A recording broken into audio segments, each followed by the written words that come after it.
주를 향한 이 노래 영원한 노래 있으니 날 향한 주님의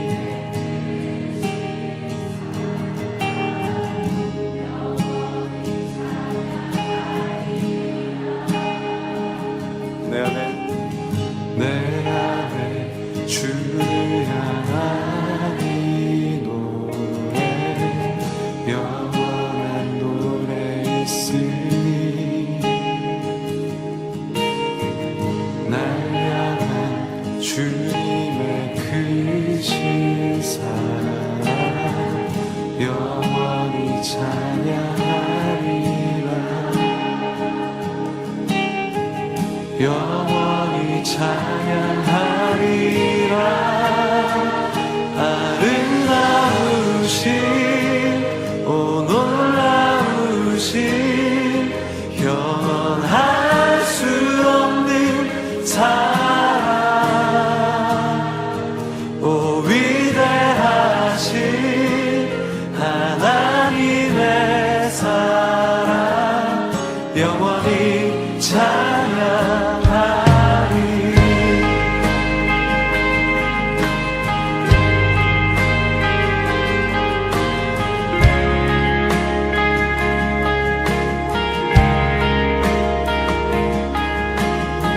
십자가 그 사랑 찬양하리 날 구원하신 그 사랑 내 삶을 드려 찬양하리라 놀라우신 주의 사랑 우리 함께 영원히 찬양하리라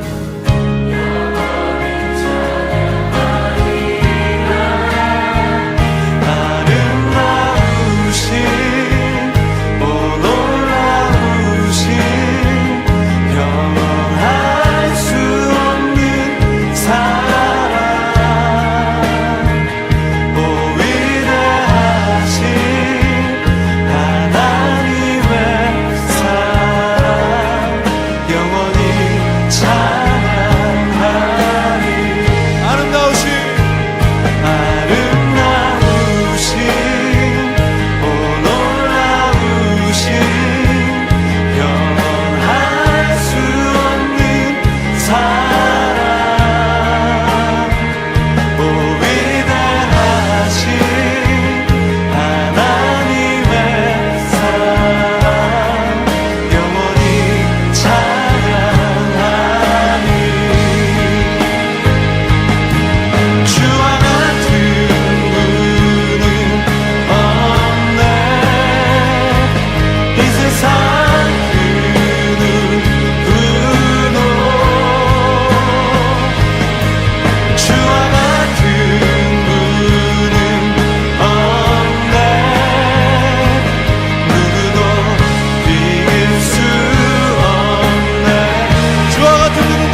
아름다우신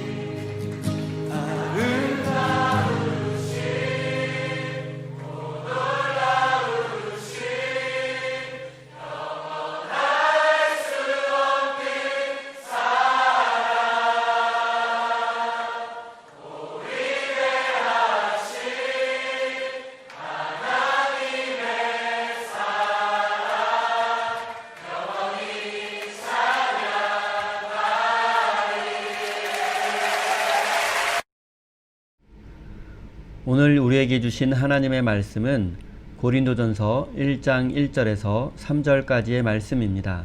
다 같이 함께 합독해서 읽겠습니다. 하나님의 뜻을 따라 그리스도 예수의 사도로 부르심을 받은 바울과 형제 소스데네는 고린도에 있는 하나님의 교회 곧 그리스도 예수 안에서 거룩하여지고 성도라 부르심을 받은 자들과 또 각 처에서 우리의 주 곧 그들과 우리의 주 대신 예수 그리스도의 이름을 부르는 모든 자들에게 하나님 우리 아버지와 주 예수 그리스도로부터 은혜와 평강이 있기를 원하노라. 아멘. 하나님께서 이 말씀을 통하여 우리에게 은혜 주시기를 원합니다. 하나님의 크신 사랑과 은총이 여러분의 삶에 함께 하시길 빕니다. 오늘부터 매주 고린도전서를 강의하도록 하겠습니다. 첫 번째로 나눌 하나님의 말씀은 성도라 부르심을 받은 자들이라는 제목입니다. 오늘은 고린도전서 첫 번째 설교이기 때문에 고린도라는 도시가 어떤 도시였는지 간단히 살펴보도록 하겠습니다.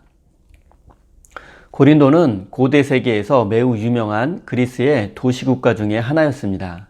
그리고 지리적으로 매우 중요한 곳에 위치하고 있었기 때문에 많은 사연을 간직한 도시이기도 했습니다.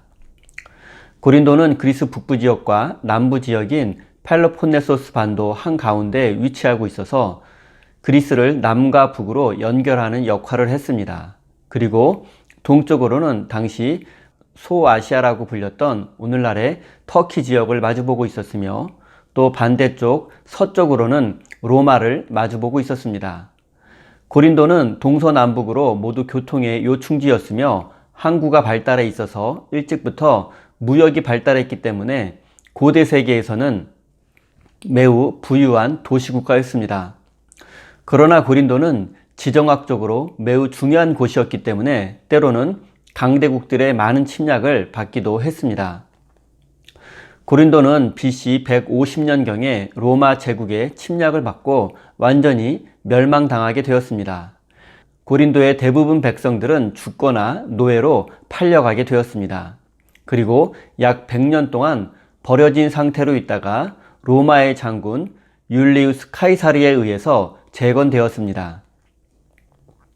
고린도는 카이사르에 의해서 재건된 이후에 은퇴한 로마 병사들이 살기 시작했고 무역을 하는 장사꾼들과 철학자들을 비롯해서 다양한 사람들이 모여 살게 되었습니다. 그리고 바울 서도 당시에는 지중해 지역에서 매우 번성한 국제 무역 도시로 성장하게 되었습니다. 바울 사도는 이곳 고린도에서 약 1년 반 동안 복음을 전하고 교회를 세우게 되었습니다. 그리고 그 교회의 이름이 바로 고린도 교회입니다. 바울은 고린도를 떠나 에베소라는 지역에서 복음을 전하고 있던 중에 고린도 교회에 여러 가지 불미스러운 문제가 생겼다는 소식을 듣게 되었고 그 문제를 바로잡기 위해서 이 편지를 쓰게 되었습니다. 그리고 그 편지가 바로 고린도 전서가 된 것입니다. 1절을 제가 한번 읽어보겠습니다. 하나님의 뜻을 따라 그리스도 예수의 사도로 부르심을 받은 바울과 형제 소스데네는 짧은 문장이지만 중요한 단어와 표현들이 있기에 살펴보도록 하겠습니다. 먼저 바울은 자신이 하나님의 뜻에 의해서 사도가 되었다고 말하고 있습니다. 지금 우리는 바울을 위대한 사도로 알고 있지만 바울이 복음을 전하던 당시에는 바울을 사도로 인정하지 않는 사람들도 많이 있었습니다. 일반적으로 사도는 예수 그리스도의 복음을 전하고 예수님의 제자로서의 삶을 실천하는 사람을 의미합니다. 그리고 대표적으로는 예수님의 12 제자들이 있습니다. 바울 당시에는 예루살렘을 중심으로 하는 교회 공동체에서 가장 권위 있는 사도가 바로 예수님의 동생 야고보와 또 12제자 중에 수제자인 베드로였습니다. 예수님의 동생 야고보와 수제자 베드로가 전하는 복음은 강력했고 그들은 자연스럽게 초대교회의 지도자가 되었습니다. 하지만 바울은 어떤 사람입니까? 스데반 집사를 죽이는 데 앞장섰으며 많은 그리스도인들을 박해했던 대표적인 박해자였습니다. 게다가 그는 예수님을 만난 적이 없었습니다.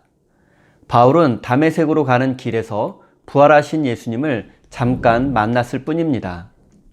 그렇기 때문에 초기 교회 공동체에서 바울은 사도로 인정받지 못했고 그의 믿음마저 의심받았던 적도 많았습니다. 이런 약점이 있었기 때문에 바울은 자신이 하나님의 뜻에 의해서 사도가 되었다고 말하고 있는 것입니다. 이제는 소스데네라는 사람이 어떤 사람인지 살펴보겠습니다. 바울 사도는 소스데네와 함께 고린도전서를 썼다고 말하고 있습니다. 소스데네는 사도행전 18장을 보면 고린도에 있는 유대인의 회당, 그곳의 회당장이었습니다. 바울은 어느 지역을 가든지 항상 회당에서 유대인들에게 먼저 복음을 전했습니다. 그리고 난 후에 이방인들에게 복음을 전한 것입니다. 바울은 고린도 지역에서도 먼저 유대인의 회당에서 예수 그리스도의 복음을 전했습니다. 하지만 유대인들은 바울이 전한 복음을 받아들이지 않았습니다. 그뿐 아니라 회당장 소스데네는 바울을 로마 법정에 고소까지 했습니다. 하지만 바울의 고소는 기각되었고 무죄로 풀려나게 되었습니다. 그러자 고린도의 유대인들은 화가 나서 회당장 소스데네를 비난하고 그를 폭행하기까지 했습니다. 아마도 이 사건으로 인해서 소스데네는 회당장의 자리에서 쫓겨나게 되었을 것이고 몸과 마음에 큰 상처를 받았을 것입니다. 그런데 그는 채 2년도 지나지 않은 지금 이 시점에 바울과 같은 사도요 동역자가 되어서 고린도 전서를 함께 쓰고 있습니다. 바울을 핍박했던 소스데네가 어떻게 예수님의 제자가 되어서 복음을 전하는 사람이 되었을까요? 바울을 핍박하려는 소스데네의 계획이 실패하자 유대인들로부터 오히려 핍박을 받게 되었고 회당장의 자리에서도 쫓겨나게 되었고 폭행을 당해서 몸도 상하게 되었고 모든 것을 잃어버리고 마음에도 큰 상처를 받게 되어서 큰 고통 중에 있었을 것입니다. 그런데 이때 바울이 고통 중에 있는 소스데네를 찾아와서 자신 때문에 이런 고초를 겪게 되어서 미안하다며 사과를 하고 그를 극진히 간호해 주었을 것입니다. 소스데네는 이런 바울에게 큰 위로와 감동을 받게 되었고 바울이 전하는 예수 그리스도를 믿게 되었을 것입니다. 그리고 복음을 믿게 된 소스데네는 예수님의 제자가 되어서 바울과 함께 전도 여행을 다니며 복음을 전하는 사도가 된 것입니다. 사랑하는 성도 여러분, 한번 생각해 보십시오. 바울은 예수 믿는 자들을 박해하던 사람이었습니다. 그리고 소스데네는 바울을 핍박했던 사람이었습니다. 그러나 지금 그 두 사람은 자신의 모든 것을 바쳐서 복음을 전하는 사람으로 변화되었습니다. 그리고 이것이 바로 하나님께서 일하시는 방식입니다. 어떤 사람이라도 예수 그리스도 안에 있으면 변화될 수 있고 복음은 우리 모두의 삶을 새롭게 하는 능력이 있습니다. 하나님께서 변화시키지 못할 사람은 없고 하나님께서 사용하지 못할 사람도 없다는 사실을 깨닫고 편견과 선입견을 내려놓고 모든 사람을 진실하게 대하는 믿음의 사람이 되시기를 바랍니다. 2절 말씀입니다. 고린도에 있는 하나님의 교회 곧 그리스도 예수 안에서 거룩하여지고 성도라 부르심을 받은 자들과 또 각처에서 우리의 주 곧 그들과 우리의 주 되신 예수 그리스도의 이름을 부르는 모든 자들에게. 바울은 고린도 교회는 하나님의 교회라고 부르고 있고 고린도 교회 교인들을 예수 안에서 거룩해진 성도라고 부르고 있습니다. 이 표현은 많은 의미를 함축하고 있습니다. 하나님의 교회 거룩한 성도라는 표현의 의미를 한번 살펴보겠습니다.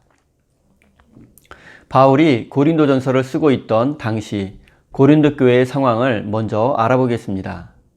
고린도 교회는 한마디로 문제가 많고 병든 교회였습니다. 고린도 교회는 기본적으로 바울파, 아볼로파, 베드로파 등으로 나뉘어져서 갈등과 대립을 하고 있었습니다. 도덕적 위선과 부패, 은사 문제 등 많은 윤리적이고 영적인 문제로 심각한 문제를 앓고 있었습니다. 구체적으로 몇 가지만 말씀드리면 성찬식 때 술에 취한 사람들도 있었고 계모와 동침한 사람도 있었고 서로 비난하고 싸우는 일이 비일비재했으며 설교자들의 문제도 있었고 부활을 믿지 않는 사람도 있었습니다. 바울은 이 모든 상황을 알고 있음에도 고린도 교회를 하나님의 교회라고 부르고 있으며 교인들을 거룩한 성도라고 기꺼이 부르고 있습니다. 오늘 우리의 관점으로 바라본다면 고린도 교회는 부패하고 타락하고 변질된 교회입니다. 그리고 교인들은 성도, 즉 거룩한 백성이라고 불릴 자격이 전혀 없습니다. 오히려 이런 교회, 이런 교인들 때문에 교회와 그리스도인들이 세상으로부터 비난을 받는 것입니다.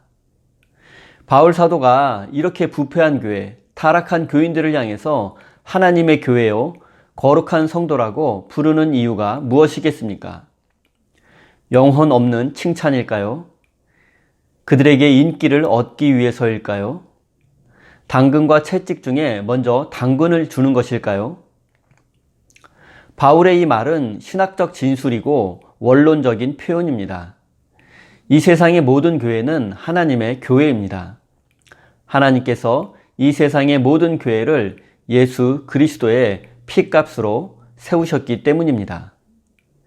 이 세상의 어느 누구도 교회를 자신의 것이라 주장할 수 없습니다. 이 땅의 모든 교회의 참된 주인은 하나님 한 분이십니다. 그리고 예수 그리스도를 구원자로 믿는 모든 사람은 하나님의 거룩한 백성이라고 불릴 자격이 충분히 있습니다. 각 사람마다 믿음의 크기와 분량이 다른 것은 분명 사실입니다. 하지만 아무리 믿음이 크고 좋은 사람이라 할지라도 우리의 믿음은 하나님 보시기에는 작고 부족할 수밖에 없습니다.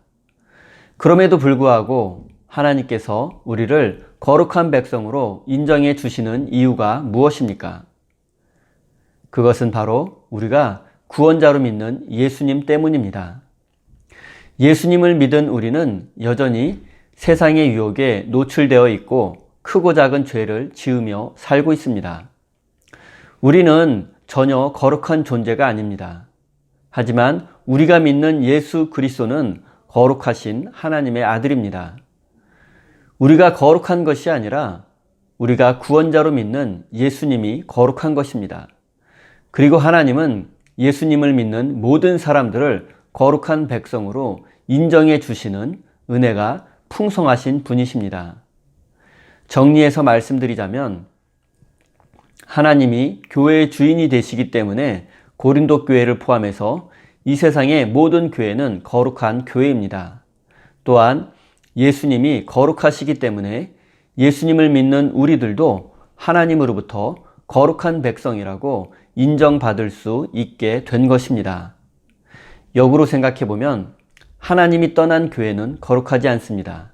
또한 믿음이 없는 사람도 거룩한 백성이 될 수 없습니다. 이제 바울 사도로부터 하나님의 교회이며 거룩한 백성이라는 칭찬을 받은 고린도 교회 교인들의 입장에서 한번 생각해 보겠습니다. 고린도 교인들은 자신들의 죄와 허물을 너무나도 잘 알고 있었습니다. 하나님의 교회 거룩한 백성이라는 말을 들을 자격이 전혀 없습니다. 그런데 이런 말을 듣게 되었다면 어떻게 반응해야 합니까? 우리가 이렇게 죄가 많은데도 우리를 이렇게 칭찬해 주시니 계속 이렇게 살아도 되겠구나, 이렇게 대충 믿음 생활해도 되겠구나 라고 생각하면 안 됩니다. 고린도 교인들은 마땅히 이렇게 생각해야 합니다. 우리가 이렇게 많은 죄를 지었음에도 우리를 책망하거나 벌 주시지 않고 우리를 하나님의 교회요 거룩한 백성이라고 불러주시고 그렇게 인정해 주시는 하나님의 은혜에 감사해야 합니다.